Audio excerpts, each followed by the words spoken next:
1월 14일 화요일 고칼의 10분 브리핑 시작하겠습니다. 먼저 제주 신보부터 살펴보겠습니다. 일면 톱 기사로 점점 무너지고 있는 환해장성이라는 제목의 기사 전하고 있습니다. 지방문화재로 지정된 서귀포시 성산읍 온평리의 환해장성을 다루고 있는데요. 지나가는 관광객들이 환해장성의 돌을 빼내 돌탑을 쌓는 데 사용하면서 이게 훼손이 심각해지고 있다고 합니다. 환해장성의 훼손을 막기 위한 체계적인 관리 대책 마련을 주문하고 있습니다. 계속해서 사회면 살펴보죠.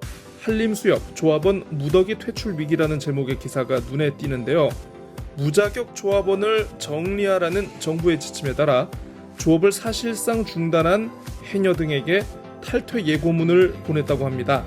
정비 대상 700명 가운데 400명이 고령 해녀로 파악되고 있어서 갈등이 예상되고 있다라고 전하고 있습니다.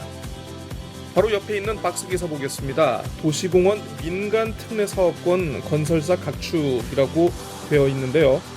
도시공원 일몰제에 따른 민간특례사업으로 오등봉공원과 중부공원 등 두 곳이 추진되고 있는데 13개 건설사가 제안서를 제출했다고 합니다. 민간특례사업자는 도시공원 일부에 아파트를 지어서 분양을 하는 대신에 나머지는 공원을 조성해야 합니다. 이제 재민일보 일면 보겠습니다. 톱기사로 감귤혁신 5개년 계획 용두 3위라고 담고 있는데요. 2015년 제주도가 수립한 감귤혁신 5개년 계획이 사실상 실패로 끝났다라고 호평하고 있습니다. 5개년 계획에 투입된 예산이 모두 6,098억 원이라고 하는데 아이고 그 돈 다 어디로 갔나 모르겠습니다. 자, 그 옆에 자영업자 빚잔치 경기 침체 뇌관대나라는 기사도 눈에 띕니다. 요즘 재민일보만 보면 제주 지역 경제 최악의 위기 상황인 것 같습니다. 사회면입니다. 무인 주문기업 노년층 소외라는 기사 있는데요. 요즘 음식점이나 카페 심지어는 관공서까지 광범위하게 보급된 무인 주문기계 다루고 있습니다. 비대면 거래를 선호하는 젊은 층에게는 익숙하지만 노년층들은 사용하기 불편하다라고 이렇게 하고 있는데요.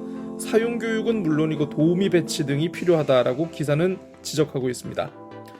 사이드 박스 기사 악취관리지역 지정불구 민원 속출로 넘어가겠습니다. 제주도가 지난해 도내 양돈장 등을 대상으로 악취관리지역으로 지정했지만 관련 민원은 오히려 증가했다는 소식 전하고 있습니다. 한 사람이 여러 차례 민원을 제기하는 경우도 있어서 이게 늘어난 것처럼 보일 수 있다라는 제주도 관계자의 해명도 싣고 있습니다. 세 번째로 제주일보입니다. 일면 톱 기사로 섭지코지 절대 보전지역 훼손 논란이 실렸는데요. 지난 2009년부터 행정의 방치로 섭지코지 해안 3,000제곱미터 절대 보전지역이 훼손돼서 이게 주차장으로 조성됐다라는 제주도의회 행정사무조사 내용 전하고 있습니다. 해당 주차장은 현재 신양리 마을회가 대부를 받아 사용하는 중이라고 합니다. 사회면입니다. 최근 온 국민적 관심을 모은 검찰 인사 관련 내용입니다. 윤석열 총장의 측근으로 최근까지 대검 공공수사부장을 맡은 신임 박찬호 제주지검장의 취임식 내용 다루고 있습니다. 검찰개혁에 대해 노력했지만 국민의 바람과 기대에 미흡하다는 평가가 있는 만큼 적극 노력하자라는 덕담 수준의 발언 전하고 있습니다. 아마 제주지검장이 국민적 관심사가 된 게 아마 김수창 지검장 이후 두 번째가 아닐까 싶습니다. 자, 마지막으로 한라일보입니다. 더불어민주당 강창일 국회의원이 최근 불출마 선언을 했는데요. 관련해서 제주시갑 지역의 전략공천 가능성을 짚어보고 있습니다. 당 관계자 발언을 인용했는데요. 아직 제주는 논의된 적이 없고 좀 검토가 되어야 할 것 같다라고 전하고 있습니다. 그러면서 민주당 일각에서 송재호 대통령 직속 국가균형발전위원회 위원장의 차출론이 제기되고 있다라고 전하고 있습니다. 바로 아래 관련 기사도 눈에 띕니다. 정치사 신기록 사선 의원의 퇴장이라고 강창일 의원의 어떤 그간의 활동 이렇게 돌아보고 있는데요. 불출마 선택 이유에 대해 이렇게 전하고 있습니다.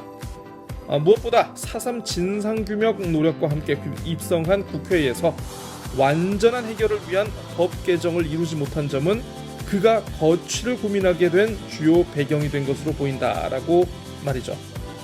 네, 이상으로 1월 14일 고칼의 10분 브리핑 마치겠습니다. 구독하기와 좋아요 잊지 마시고요. 오늘도 활기찬 하루 보내시길 바랍니다. 안녕히 계십시오.